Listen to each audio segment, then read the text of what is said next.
Good morning, people. It's Monday, it's just after lunch, as I've had to go shopping for various family members this morning due to the semi-virus, semi-lockdown,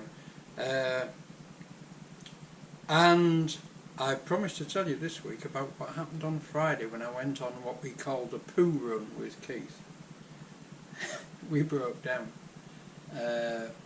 We put the trailer on the car, we loaded the car up with 50 bags of select, well-matured dog poo, and went to Driffield and waited outside the CA site for about 30 minutes, by which time it was about 3:30. Emptied the trailer and the car wouldn't start. And Keith said, "Don't worry, we'll ring the RAC." So we rang the RAC on my mobile. It took about 3/4 of an hour to get through to anybody to speak to. They told us that the delay could be up to 5 hours because they were particularly busy, and we said, look, it's now 4 o'clock, we have to be out of here by 5, otherwise they're going to dump us on the side of the road. And so they said they'd try and put us on priority, and the operator would ring us back when he was on the way to our breakdown. So we had no phone call. And a bit later the RAC rang back and said, "Oh, our operator can't get to you, we'll try and get a local contractor." So a few minutes later, the guy who services my car for me and does all my MOT and work on my car for me, it's a very old mate, turned up in his car with his jumper pack, started the car and beat off again. I said to him, "I didn't know you were the RAC's local contractor." "Neither did I," he said, jumped in his car and disappeared. So that was the end of that. So we set off to come home. I'll come back to Langtoft anyway. And on the bypass, the car dribbled to a halt again. Luckily, we had a friend of our, relation of ours, stopped in front of us, took me back to Langtoft, got some jump leads and bits and pieces, and we got back to the car. I put another battery on the car, it still wouldn't start, and it came to the conclusion that the battery was completely flat or was broken, destroyed, or open circuit or whatever, and we towed the car into Driffield. I brought the battery home, charged it up, the battery's perfect, nothing wrong with it, the alternator's gone on the car, but it's not been showing the red light until we put the newly charged battery back on, and then it showed a red light and the fact it wasn't charging. So anyway, I got home at 8 o'clock on Friday, so that was a bit of a hassle. But anyway, I've been thinking about the Colchester, the lathe, the alignment on the headstock. I think what I'm going to do next is I will glue up the inside of the taper and the spindle, and then I'll put the bush very carefully into it and see if I can get it just to rotate without actually locking, and see if I can pick up any high spots on the spindle, and then if there are any high spots I shall scrape them back or otherwise relieve them, and then I shall glue up the bush and see if I can pick up any high spots on the bush, or vice versa. I've got the wrong way around, I think. Anyway, you know what I mean. So that basically we correct any errors on the bush and any errors in the spindle as far as we can to get that bush and the test bar seated perfectly, or at least as perfectly as we can, into the taper of the lathe. So that's what I'm going to do for the rest of today, I think. As I say, it's probably going for 2 o'clock now. I don't want to get stuck into anything because I'll have to break off. I'm not going to be here tomorrow because tomorrow my car goes into John and has its annual service and a few problems sorted out and an MOT. So the next time I speak to you, it will be either later on today when I've found something wrong with the lathe, or it'll be Wednesday. I may also, excuse me, still coughing, may also pop down to my brother's and get the labels made up for the welder, and then it is completely finished. So I'll catch you in a bit. Bye for now, people. And here we go, people. It's still Monday. It's 4 o'clock and I've just finished putting all the labelling on the welder, and I think you'll agree that it looks the biz. And I've also cut the wood to fit in the gas bottle shelf. So that, oh, and I've put the I put rubber bump strip on there just to stop it banging down. So that, to all intents and purposes, is finished. Thank the Lord. Right, and that'll be a damn fine welder for somebody. Next thing to do with it, which I'll probably do on Wednesday, is to set it up, put the wire in it, take it into the welding shop, connect it to a gas bottle and check every setting on it, just to make sure that everything works, every setting works. So I'll just run a bead on every setting and that's it. Ready for sale. So anybody wants a nice 3-phase MIG welder that is built like a bloody battleship, here it is. Get in touch with me, come and see me.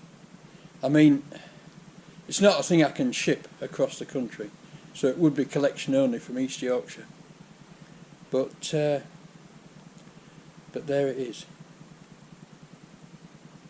I wish the welder I'm keeping looked as good as this. I'm going to have to paint it, aren't I? I'm really going to have to paint it because it looks pretty atrocious, the one I'm keeping. But there you go. Maybe that's going to be a future. Maybe that's going to be a future project when I get through all these much more pressing projects here. And of course the Toro. Right. I'm going to call it a day for today. I'm not going to do the lathe because it's nearly 4:30. My daughter wants me home early because she's going to a friend's house tonight, and we have to go through a ritual of watching at least 2 cartoons before she wanders off. You wouldn't believe she was 18 really, but there you go. See you later, peeps. Bye bye now. Good morning, people. It's Wednesday morning. And the good news is the car passed its MOT and had its annual service and was all finished by 3 o'clock, so very pleased. And yesterday morning, as I woke up, the unconscious computer gave me a right kick and it said, why are you worrying about making a jockey pulley to drive the grass box? Because it's already got one. Now this is the rod that operates the, used to operate the old clutch and put the grass, the mower attachment into gear and started it working. And that works by driving the belt round these 2 pulleys here and onto the grass box under there. But this pulley is pivoted and is adjustable, so that after you've fitted the belt onto the pulley on the grass deck, you can adjust the belt until it's tight, and then you put it into gear by operating the clutch that was here. Well, we don't need that clutch anymore, but we can use that as a jockey pulley by a system of levers. From that lever there, we can use a system of levers, possibly even get underneath and operate this and put this into gear by pushing that, operating that, which means that there's going to be a lot less mechanism in this area, which is a good thing. Gives me a lot more clearance to do with the stuff there, because somehow I've got to mount the starter here, but I've done that before, but that's okay. But also I've got to bring the exhausts across here and down. Now how I'm going to quite do that, I'm not sure yet. I did have an exhaust box across there which was a bit excuse me, still coughing, a bit impractical, didn't work all that well. So what I'm I've even considered cutting these off and turning the manifolds round so that it goes the other way, because it's less cluttered at that side.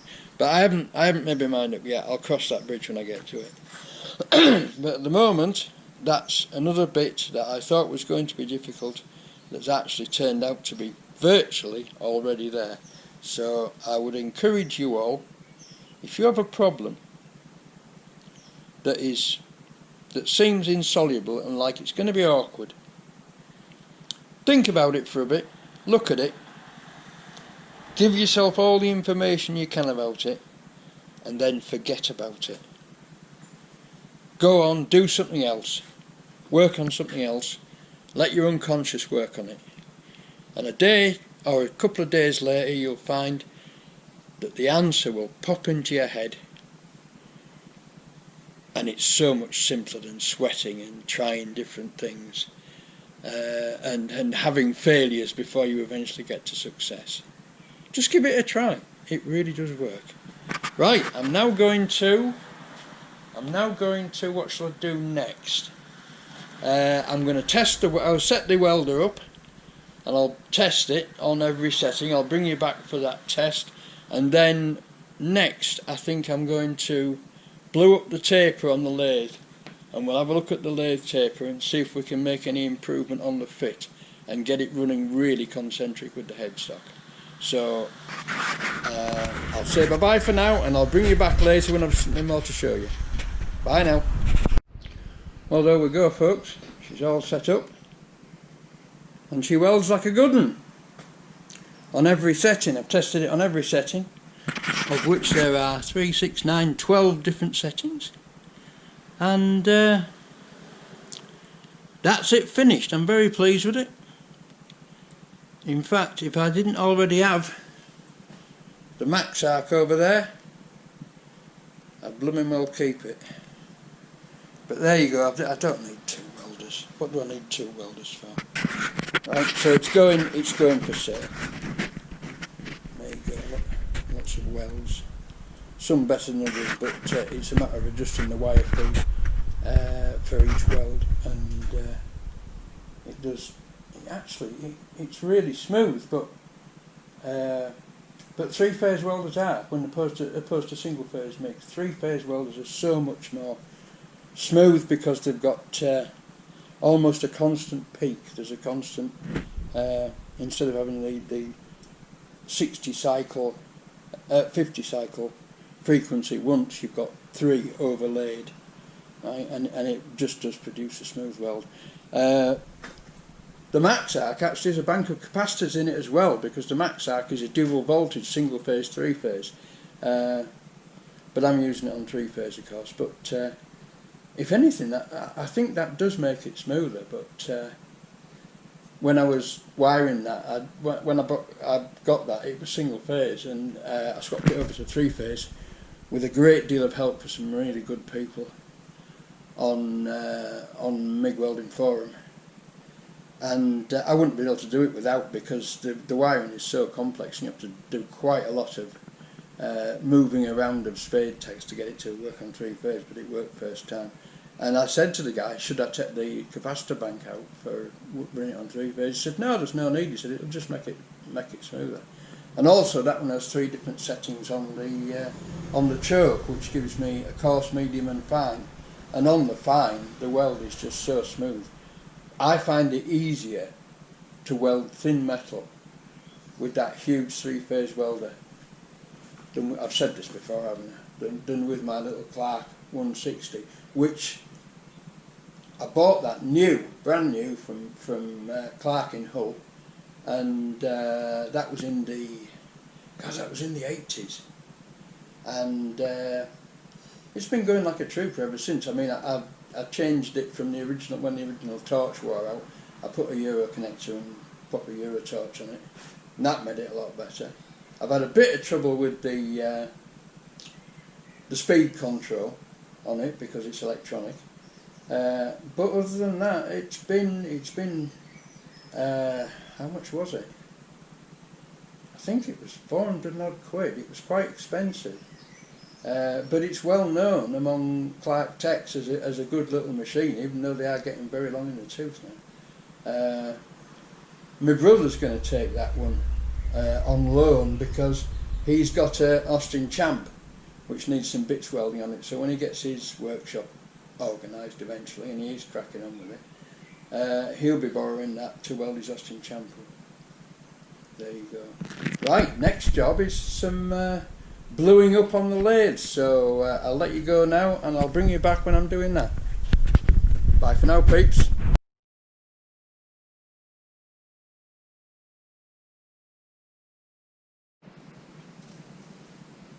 Right, here it is. I've blued the bush first, and I've got it, as you can see, I've just stuck a centre into it so I can handle it. What I'm going to try and do now is carefully put it in there and rotate it just slightly, just to see if I can mark any high spots on it. And this is good because the glue is actually acting as a lubricant.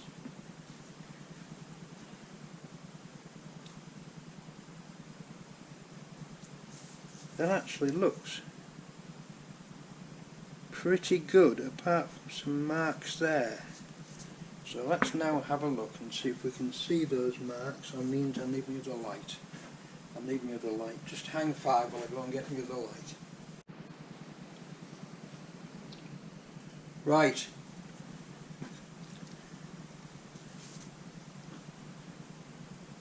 I've got a couple of marks there, but other than that it's pretty damned even. But it's not in the spindle, and I don't know. I'm reluctant to pick the camera up because of the noise it causes on the camera and the noise it causes on, but I'll see if I can just, excuse me a minute while I just pick this up and see if I can give you a shot inside the spindle. Right, are you seeing there where it's not actually touching at all? And also, let me just rotate it and find the next place. It's very light there. Right, if I can just set this up somewhere where it will show. It's very awkward. Down a bit. Now then, let's just see if I can you see in there? Probably not.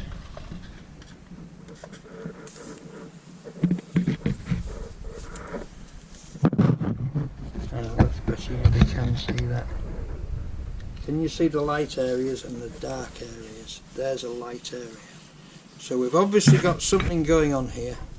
So I'm going to investigate this and then I'll get back to you. Okay.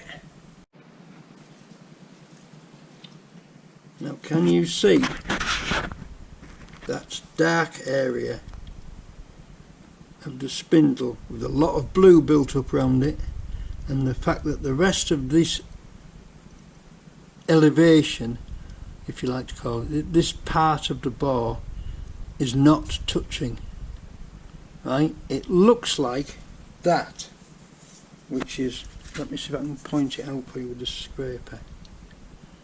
There, I hope you can see it there, that looks like a high spot, and there's a big ding there, and that ding looks like it has high metal around it. So what I'm going to do is I'm going to work away with the scraper very gently around that ding and see if I can just reduce it by a tiny amount, and then try it in again and see if we get a better fit then. So I'll do that and I'll bring you back when I've done it. Right people, can you now see inside there? What a difference a little bit of work has made. I've now got a smooth blue layer transferred from the bush all the way around. So I'm going to call that success. I'm going to set it up again with the test bar in it, and we'll do another test and see how close it is now. Well, let's hope it's closer than it was before. Okay, I'll bring you back when I've done it. Right, here we go. We've now got, at the full extent, we've got about 5/10 or half a thou.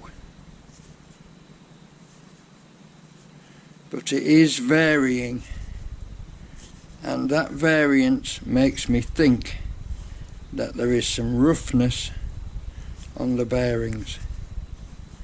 But certainly we have got the test bar and the bush now very square to the spindle, so I'm very pleased with that result. Just one thing I did do after I'd finished bluing and after I'd finished removing all the dings and bits of metal, the first thing I did was put some rubbing compound, some car T-cut type rubbing compound, but this is rubbing compound in a tube, so it's slightly coarser than T-cut. I put some of that on the bush, and I rubbed the bush into the nose, and got a very good result, very smooth and very even coverage. And then I put a Morse Taper 3 reamer into the inside of the bush and gave that a gentle but firm reaming, and I did pick up a high spot on it because you could see a tiny little piece of metal on the reamer when it came out. So it picked up a high spot and removed it. So there we go, chaps, another successful job. So the next step now is to test the linearity and see if the headstock is in fact in line with the bed of the lathe. Excuse me. And in order to do that, I've got to drop this down so that the point of the dial gauge is flat on that side and at 90 degrees to it. So I'll do that and I'll bring you back. Okay. And here we have it, people.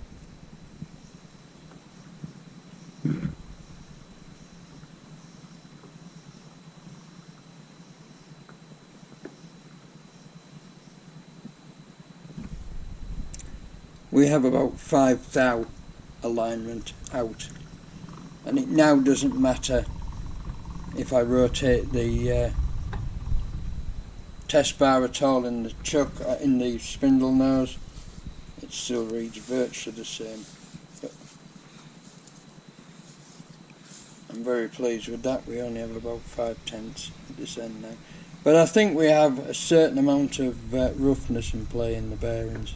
So before I try to do any alignment, I'm going to whip the spindle out and have a look at the bearings, which will probably be the next job, but may not be this week. Okay, catch you later. Good afternoon, people. It's 3:20 on Thursday, and I've advanced a bit with the tractor. I had a breakdown in the middle of the day. I had to rush out to try and mend a friend's transit van, which unfortunately we failed to do, and he's now waiting for recovery.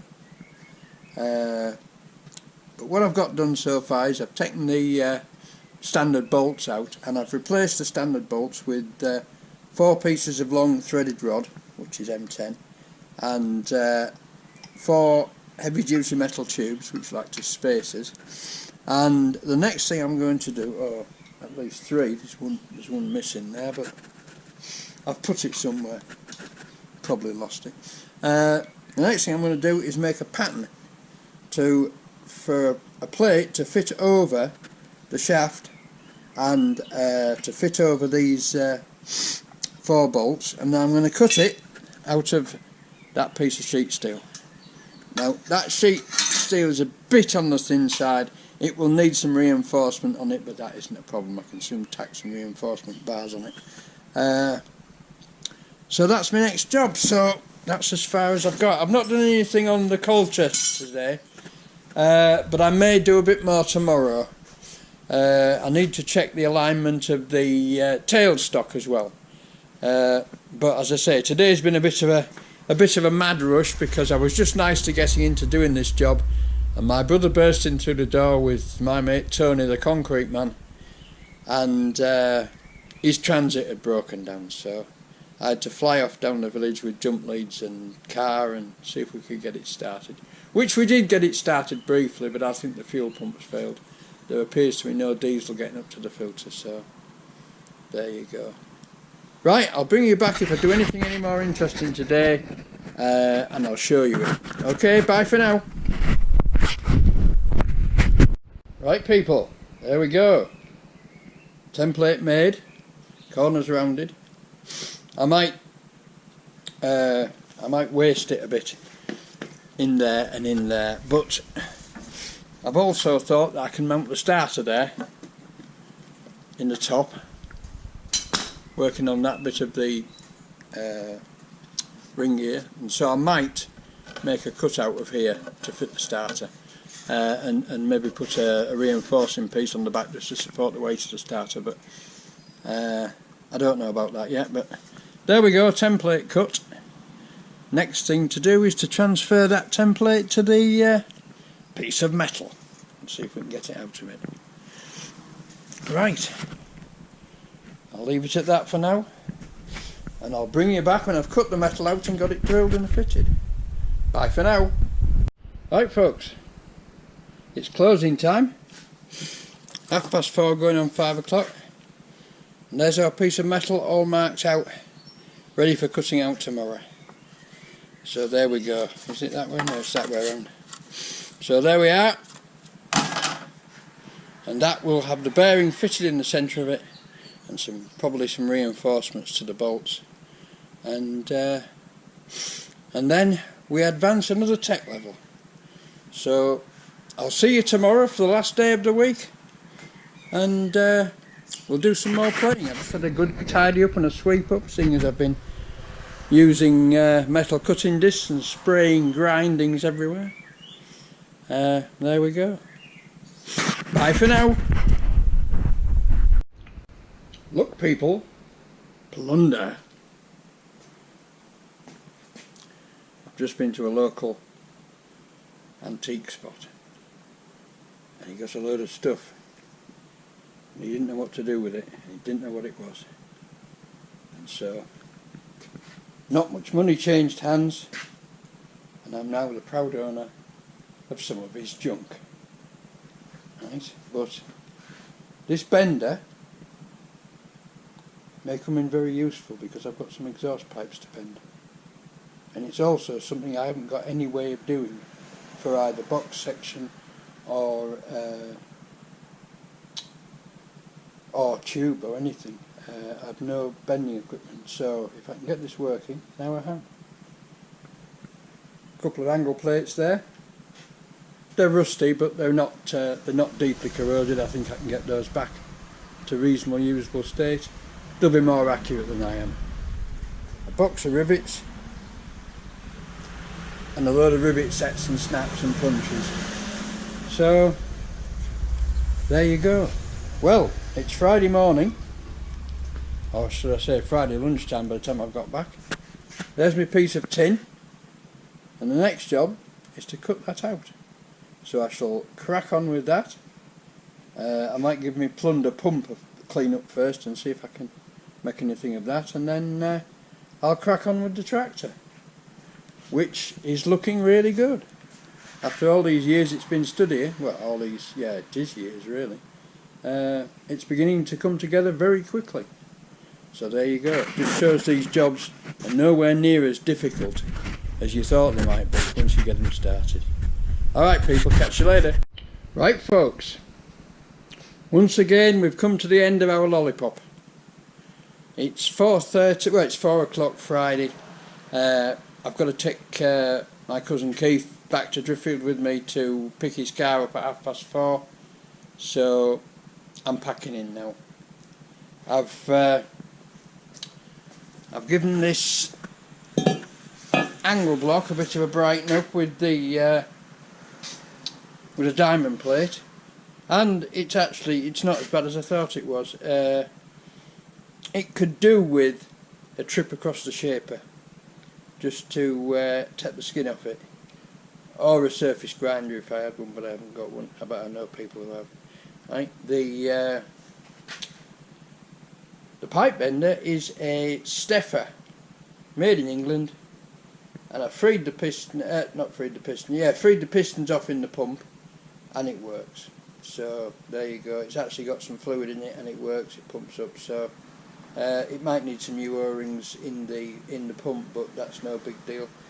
I want some. I'm going to have to buy some quadrants for it. It's a 35mm snout on the front of the. He said tripping over it on the front of the ram. But that shouldn't be a problem.